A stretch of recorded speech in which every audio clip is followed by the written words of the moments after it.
These spaces, however, must be integrated with healthcare's unique identity attributes. Environmental factors, light, air quality. User groups, diverse user groups, and healthcare-focused groups. Public and private relationships, a cohesive mission with clear interface and boundaries. People needing care are the norm, not the exception. Passage of time. In healthcare, time is unpredictable and perceived differently by patient, family, and staff. Emotional disposition, uncertainty and vulnerability, emotional highs and lows. We have presented an idea about organizing one's thoughts around healthcare public space in terms of typologies and attributes. So what do we make of this idea? How might we take this new thinking of public space and use it in a positive way to influence our creativity and our communication with our clients?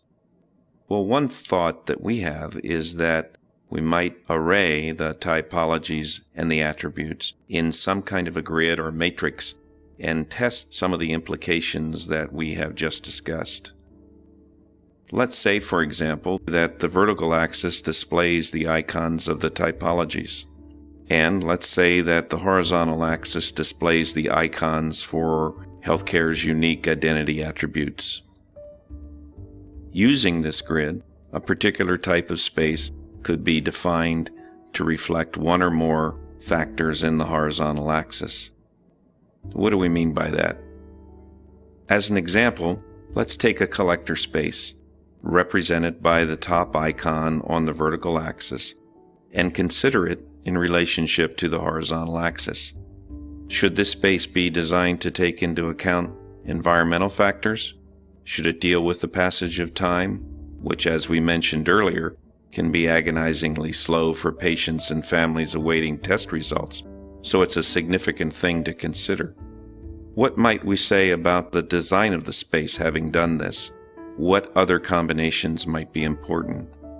By asking such questions and by plotting them on the matrix, it can serve as a documentation of the sensitivities of the planning of this space and a further appreciation for the healthcare experience. A number of conclusions can be drawn from our discussion about public healthcare space. One is a new appreciation for the variety and relevance of healthcare public space. It is not one kind of space. It can take different forms or patterns. And secondly, although healthcare public space is usually thought of as support or even background space, it is just as important as clinical space. Indeed, it is just as relevant in the healing process, promoting nurturing, safety, reassurance. Another lesson learned is that a healthcare public space does not exist in isolation. Instead, it stitches together the entire healthcare experience. Some of these spaces constitute seams of human interaction. Others constitute a formal stage for this interaction. Both can change human experience in life-defining ways. How then should we account for these spaces in the design process? Well, we would say it deserves its due place in the functional end space program, which means it's probably time to move beyond the assumption that all circulation space is covered in the overarching net to gross factor of a space program. Our exploration would suggest we should define these spaces not as a net to gross, but as line items in the program. And even doing that, we should look beyond the physical and spatial parameters. We must take into account the emotional and experiential importance of the space. We've said that it is possible to create fond memories in these spaces. Often, as we know, the birthing experience creates very positive memories.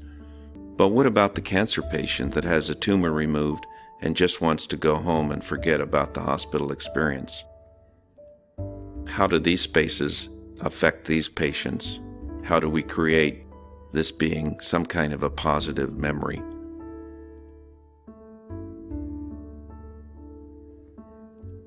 As our questions suggest, defining healthcare public space and using it to enhance the healthcare experience presents challenges and opportunities. I know of no more dedicated individuals than the members of the Academy of Architecture for Health and the members of the American College of Healthcare Architects.